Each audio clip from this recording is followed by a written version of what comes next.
Welcome to my channel, LingoLyrics German. Want to learn German with music? Let's learn some easy words from the song.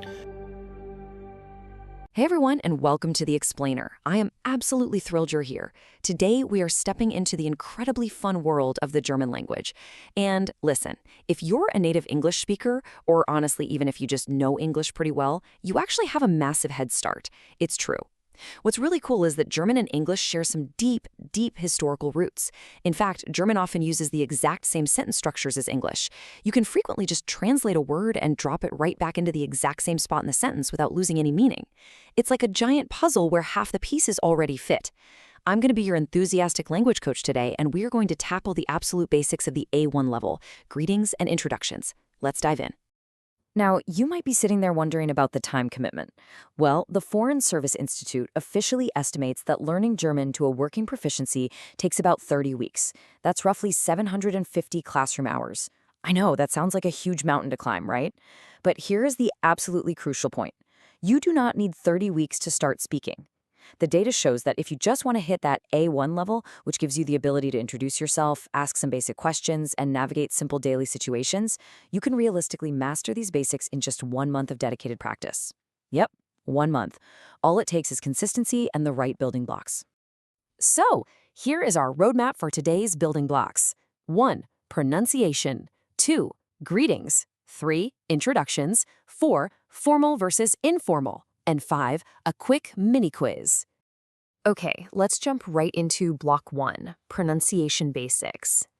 Before we can build full words, we really need to master the sounds. First up, the letter J.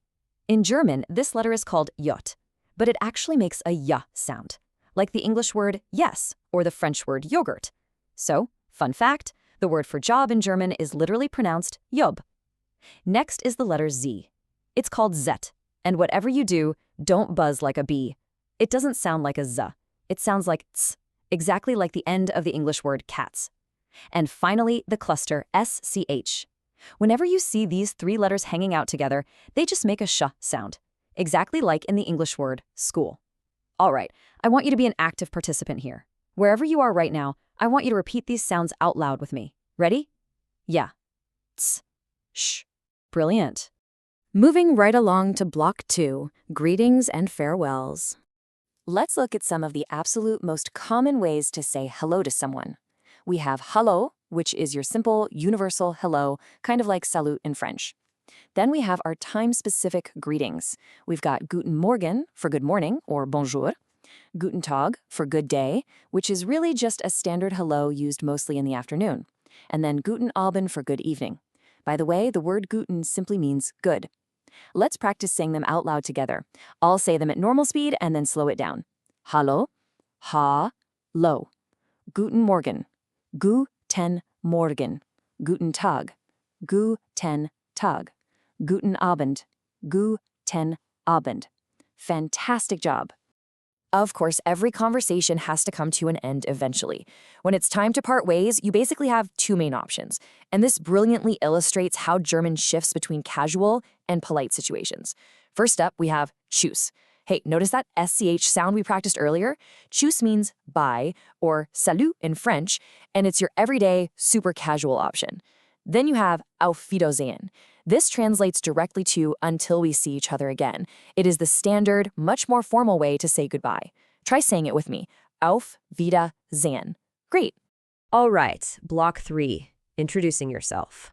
Here they are. These are the 4 golden sentences you need. I'm actually going to coach you through building your very own self-introduction right now. I'll read the German phrase, and I want you to literally fill in your personal information out loud during the pause. Ready? Let's do it. Number 1. Ich heiße. For example, ich heiße Max. Now you try. Ich heiße. Number 2. Ich komme aus, which means I come from. For me, ich komme aus Kanada. You try. Ich komme aus. Number 3.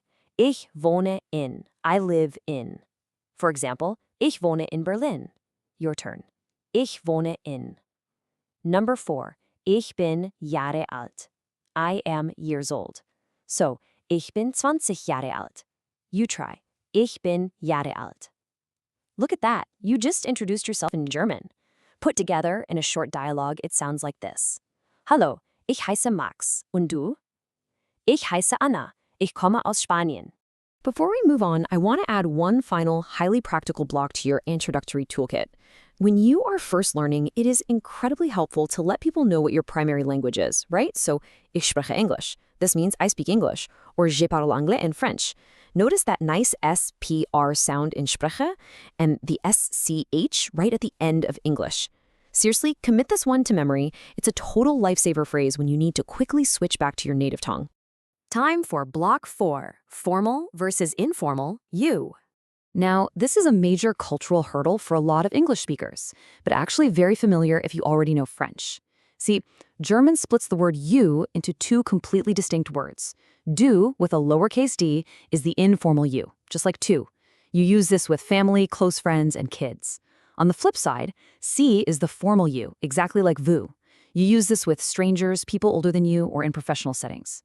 And here is a super critical detail for when you start writing. The formal C is always written with a capital S. Keep that in mind. Let's visually cement this context because, honestly, getting this right is highly respected in German culture. If you're hanging out with a group of casual friends sitting around in the park, you would absolutely use the informal du. No question. But if you are looking at two professionals shaking hands in a business context, or if you're just meeting someone in a professional setting for the very first time, you must use the formal C. So let's see how this actually changes a sentence. When we ask, "What's your name?" the verb ending literally changes based on how formal you're being. For the informal, we say, "Wie heißt du?" But for the formal, we say, "Wie heißen Sie?" Notice how that verb heißen shifts? I want you to repeat both versions slowly with me. Wie heißt du? Wie heißen Sie?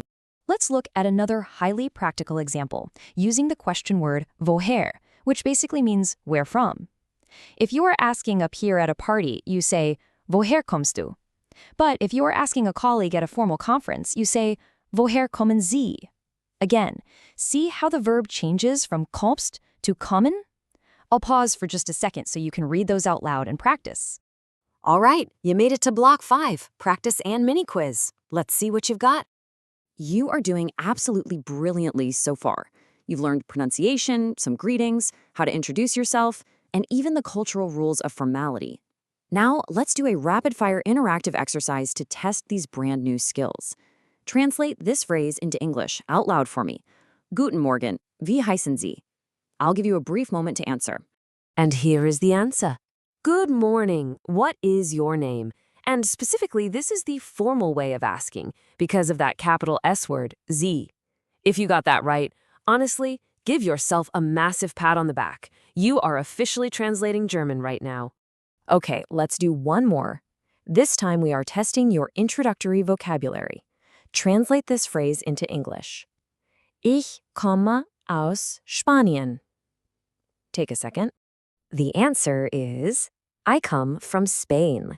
Remembering our Ich komme aus building block is the absolute key to telling people your origin story. And Spanien, well, that's just the German word for Spain. Easy enough, right? As we wrap up today's explainer, I really want to leave you with this direct advice from our source material. Don't feel overwhelmed. The more exposure you have to the language, the more you will get used to the different forms. I love that because learning a language is a marathon, not a sprint. It takes effort, and it's completely normal if things like verb endings feel a little tricky or overwhelming right now. The secret is simply consistent exposure over time. To spark your curiosity for your next lesson, I want to leave you with a slightly more advanced question to ponder today. Wohin wollen Sie am Wochenende? Which means, where are you going this weekend? Think about how you might start to piece together an answer to that. Thank you so much for hanging out with me to explore the basics of German A1. Keep practicing your building blocks. Keep speaking out loud even when it feels silly, and I will see you in the next explainer. Are you ready to listen to the song? Ready, let's go.